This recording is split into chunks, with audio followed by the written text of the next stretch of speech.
Let's deploy managed Kafka on AWS using Terraform and Instaclustr. And we'll go from 0 to a running Kafka cluster using infrastructure as code.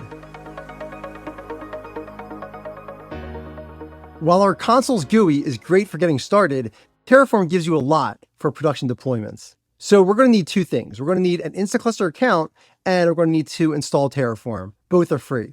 So first, let's create your free account at instaclustr.com without any credit card required. So once you're logged in, click on the gear icon in the top right, and then click on Settings, and then go to the API Keys tab and create a new provisioning API key. This is what Terraform will use to create your infrastructure.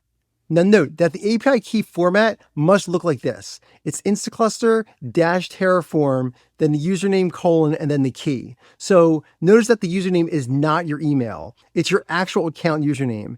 If you need to find it, it's in the My Profile section, just in case you're not sure. So next, let's install Terraform. If you're on Mac OS, you can use Brew. If you're on Windows, you can use Choco. And then if you're on Linux, then you can just use Snap. So here's the Terraform foundation right here. Let me walk you through this provider setup. This here downloads our official Terraform provider from the registry. The provider connects directly to our API and gives you access to all of our managed services. Now, the Terraform_key must follow this exact format. I found that out the hard way. Now, for the main part, it's our Kafka cluster configuration. Let's break down what makes this production ready. Well, first, we're using Kafka 4.0.0, the latest version available in our platform. The non-production SLA tier is perfect for development and includes everything that you need while keeping costs low.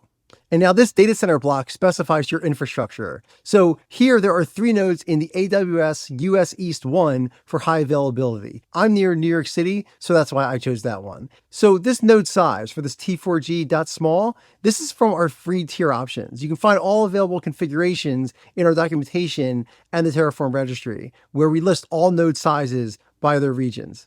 Next, we need some pretty important cluster information, so let's add some outputs. These outputs give you the cluster ID and the status after your deployment. And so you'll need these for connecting appliances or setting up additional resources later, which we're going to do.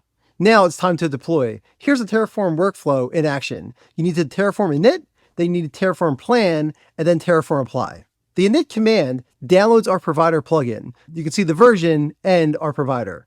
Then when we Terraform plan, the plan shows us exactly what will be created. So in this case, it's one Kafka cluster with 3 nodes. No surprises there. Finally, when you apply, it's going to ask you for one more confirmation. In this case, I'll type yes to confirm. And then in the background, Terraform creates a cluster where it's truly declarative. In only a few minutes, you'll have a running managed Kafka cluster in the cloud.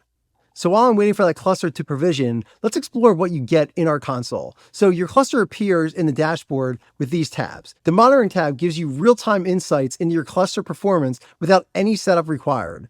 So you'll see CPU usage, disk utilization, and topic metrics, which are all built in. And so then your details tab, that's for your cluster specifications and your connection information. We'll be needing that later to connect to ClickHouse. And then in settings, you can see your configuration management. The firewall rules are for the network security and the settings. And now that we fired it up within our free trial, we can destroy it using the GUI, or in this case, I'll just use Terraform destroy when I'm done. So our free trial gives you plenty of time to explore. And that's it. You've deployed production Kafka using infrastructure as code on our managed platform. So subscribe for more tutorials like this about Kafka Connect, ClickHouse integration, and production monitoring setups.